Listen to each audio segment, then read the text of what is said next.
Hello everybody, and welcome back to another video. I'm just kidding, I'm not going to do that shit.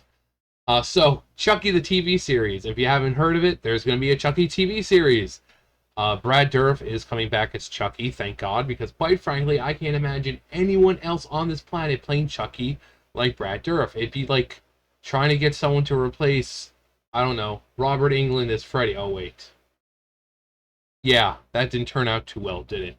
Now, when you have remakes of shit, now if it's like, I don't know, not Nightmare on Elm Street, but Friday the 13th or Halloween, something where, a person has a mask, it tends to be a lot better. Oh, not say better as in content or creativity or production, but, you know, you have people like Michael Myers and Jason who really don't say anything. They let their actions do the talking for them. They have to be very, limber when it comes to certain kills. And then you have Freddy, who has such an iconic appearance. The guy can haunt you in your dreams. He can take really any form he wants. He can kill you, and you know that show that used to be around called A Thousand Ways to Die? Well, he takes that to the extreme. He has so many ways he can kill you. Very creative ways, too. And one of the ones that people remember the most is with Johnny Depp in the first movie where his bed eats him and then his blood just right up to the ceiling. Such a great scene. I really started a whole lot of horror. But he has such an iconic appearance. And then when they tried to remake it with Jackie Earle Haley, don't get me wrong, Jackie Earle Haley, absolutely brilliant actor, love him. He just couldn't do Freddy. He just couldn't. I can't imagine anyone else besides Robert Englund being Freddy. He is Freddy, not in a bad way. He is, he can embody what on screen. He can embody what Freddy is. He knows Freddy inside and out. So he's been playing for decades. So when you have someone else, same thing with Brad Dourif. He's been playing the voice of Chucky and all that since the beginning. Charles Lee Ray is the name of the actual character who he portrays. Basically, he's this criminal and does this ritual, and his soul is now inside a doll, which is a My Buddy doll.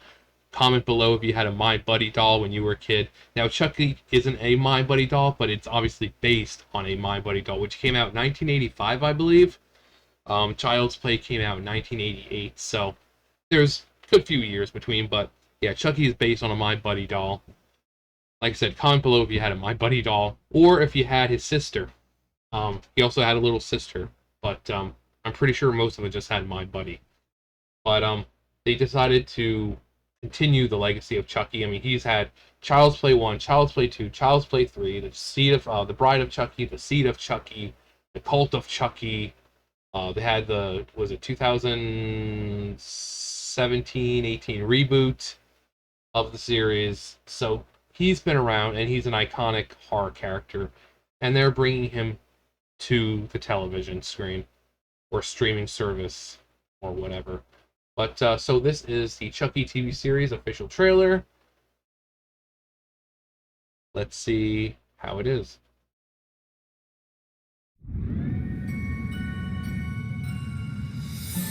Everyone has a Halloween they'll always remember. And this is Jake's.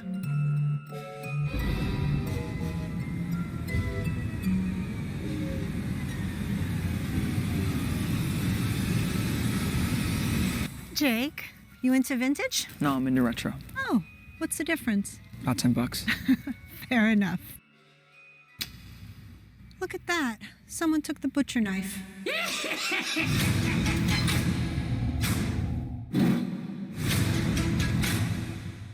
Hi, I'm Chucky. Wanna play?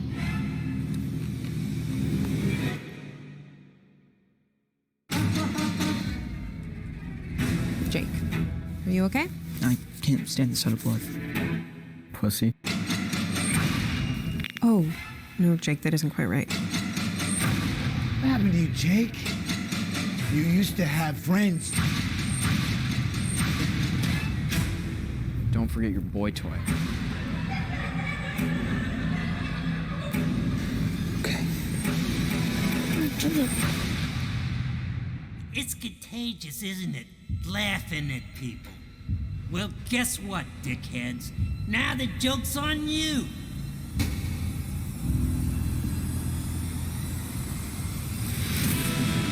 Hi, I'm Chucky, and I'm your friend to the end. What did you do? Mommy says real killing is bad. Yeah, well, Mommy's full of shit. Look around you. It's the World Series of Slaughter. Stop. Did you feel that? Everywhere Jake Wheeler goes, death seems to follow. This creepy doll just creeps me the hell out. It's kill or be killed. Everybody's gotta choose. What's going on with you? You wouldn't believe me if I told you. Chucky. He's gone. Dude, you have a serious doll problem. If you only knew.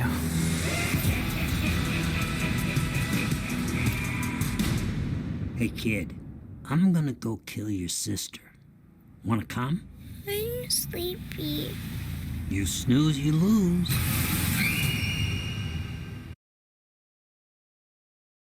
So, hearing Brad Dourif do that laugh, that iconic Chucky laugh, that I mean, God, it's great. Now, okay, so this show is going to somewhat suffer from a lot of things that a lot of shows nowadays are suffering from. The force, let's go back to that, actually. The forced political, woke bullshit. So the main character, try to get one that's 5 seconds. Click. Can't stand these ads anymore. So the main character is Super Gazy's. The black kid that you see throughout is his love interest. So just like things, so like, especially if you watch Netflix and stuff like that, Chilling Adventures of Sabrina. I've talked about that before. If you take out all the forced political bullcrap, it's a pretty decent show. Is it the best? No. For instance, the fact that they have an entire character who's trans just for the sake of having a coming out story and transitioning story. The person in the show who plays Susie/Theo is trans in real life, so they put her character there specifically. There's no Theo or Susie in the original, like in comic. That was specifically for the show. So it really didn't add anything to the series. If Susie hadn't been in the series, it really wouldn't have made a bit of difference. Because all the stuff that she did, heroic stuff, it could have easily been someone else. So there's going to be a lot of forced stuff. I'm pretty sure they might say patriarchy once. They might say white supremacy or something like that once. Like I said, with Chilling Adventures of Sabrina, the first season, you had Lilith, like every episode she was bashing on men, saying, oh, men are stupid, men are this, men that, men can't do anything, men are brutish, and just bashing on men the entire time, along with the rest of the females in the show. So I'm sure we're going to have that crap, and quite frankly, when you have a series like Chucky, which is a horror genre series, having a kid with a gay coming to terms story, I mean, does it really add anything to the plot? I mean, would the plot change if, I don't know, he was straight? So, and I've said this before with people, when you do stuff like that, when you're using gay sexuality like that kind of way, it just seems like you're kind of downplaying what people are actually going through who are actually gay with this whole coming out thing. I've told people on, back and forth on Twitter, I'm like, for me, it just seems like they're using it as a prop. Like you're not actually, and the person who's writing it is gay, but when you try to insert it like that and it doesn't feel authentic, I guess you could say, like I said, it's a horror genre about Chucky, about a murderous little doll. So having the side story of him coming to terms with being gay, and I mean, will it still be good? I don't know. I don't have a TV. I'm not going to be able to watch it. If it streams, then yeah, sure. But yeah, like I said, the forced politics I'm sure are going to be added into this. There's no need. Just make Chucky the way it is. Um, but like I said, with Brad Dourif as Chucky, so basically, honestly, they can have as much political bullcrap as they want, because quite frankly, it's not that what we're going to be looking forward to. It's Chucky that we're looking forward to. Every time he's going to be on screen, he is going to steal that scene. No matter what he's doing, he could just be sitting there like, and he's going to steal the scene. Why? Because the anticipation. If he's sitting there, you don't know if he's going to do something. You don't know if he's going to, you're going to hear a small little you don't know. And that's Brad Dourif is just so great at Chucky, because like I say, he's like with Freddy, with Robert Englund. He knows Chucky inside and out. He knows what Chucky would do. He knows what Chucky wouldn't do. He knows how Chucky would say things. He knows how Chucky would, all his mannerisms and all that. So this man, he is Chucky. So if you're gonna watch the show for fucking coming out story, go watch fucking Degrassi or something. It's called Chucky, not My Coming Out Story featuring Chucky. Huh.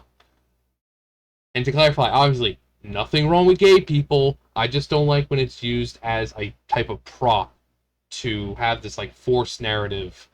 Like I said, you could take out the gay kid and add a straight kid, and dynamics will be exactly the same because it's about Chucky. So I don't like when someone's sexuality or those hardships or whatever are used as a ploy, a plot device or a prop. It doesn't feel authentic to me. But my coming out story featuring Chucky. Oh, John, where do you come up with this stuff? In my brain says. But yeah, Chucky. Got the ventriloquist coming out. Kind of like with Rex and Victorious. Hey, Rob. You don't know what I got. Except we know here that it's in fact Chucky in control. Like if you watched Victorious back in the day, you couldn't really tell, was Robbie really in control, or was Rex actually talking on his own? Because there were times where he was sitting across the room and he would still talk. So, but here we know it's Chucky, and like I said, he's based on the My Buddy doll. That link below, or not link, but comment below if you had a My Buddy doll. And this is a more restored version. I guess Charles Lee Ray must have switched his, sent his soul into another one. Because last time we saw Chucky, he was all stitched up. It's going to have returning characters like Jennifer Tilly, who played his love interest or Chucky's love interest in Bride of Chucky. And then they go off to have a kid, that movie was fucking hilarious. Seed of Chucky. Mommy, why does Daddy kill people? But the kid who played Andy, he's going to be in here. And Child's Play 2 is probably the most memorable one. People remember the scene with the teacher being beaten to death with a ruler, and the factory, the toy factory. And for me, it's that moment where the guy is on the conveyor and he's going through, and he just the toy eyes get lodged into his own. Such a great movie, though. The first movie had Christopher Sarandon in it. He played the detective investigating everything about Chucky. And Child's Play 3, and then we had, after that, I think it was The Bride of Chucky, and then Seed of Chucky. So Chucky's been around a couple decades. But, yeah. Like I said before, I'm sure there's going to be forced political bullshit. If you take that out, I'm sure the show will be enjoyable. Because we're watching it for this guy right here. We're not watching for this, for my coming out story. We're watching for Chucky. We want to see murder. We want to see gore. We want to see young people being murdered in horrendous ways by a freaking murderous doll. That is what we want to see. Like I said, if you want to see a gay's coming out story, go watch Degrassi. There's plenty of that over there. But what do you guys think? Let me know below. Thumbs up, thumbs down, comment, subscribe, all that great stuff, and I will see you guys next time. Bye, guys.